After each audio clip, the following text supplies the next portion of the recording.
திருப்பூர் மாவட்டம் முதலிப்பாளையம் பாறைக்குழியில் குப்பை கொட்டுவதற்கு எதிர்ப்பு தெரிவித்து போராடியவர்களை பேச்சுவார்த்தைக்கு அழைத்து நேற்று கைது செய்து மண்டபத்திற்குள் அடைத்து வைத்த நிலையில் 2வது நாளாக போராட்டத்தில் ஈடுபட்டுள்ளனர். அவர்களுக்கு ஆதரவாக மக்கள் மண்டபத்திற்கு வெளியே உண்ணாவிரத போராட்டத்தில் ஈடுபட்டுள்ளனர். அந்த காட்சிகளை தற்போது பார்க்கலாம்.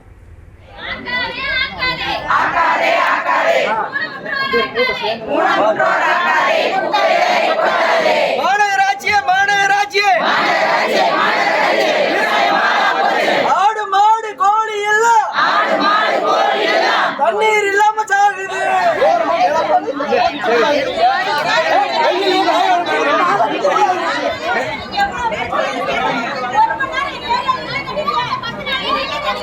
இரண்டாவது நாளாக திருப்பூர் மாவட்ட முதலிப்பாளையத்தில் மாவட்ட ஆட்சியர் அலுவலகத்தில் மக்கள் உண்ணாவிரத போராட்டத்தில் ஈடுபட்டிருக்கிறார்கள். அவர்களை போலீசார் கைது செய்திருக்கிறார்கள். அந்த காட்சிகளை பார்த்தோம்.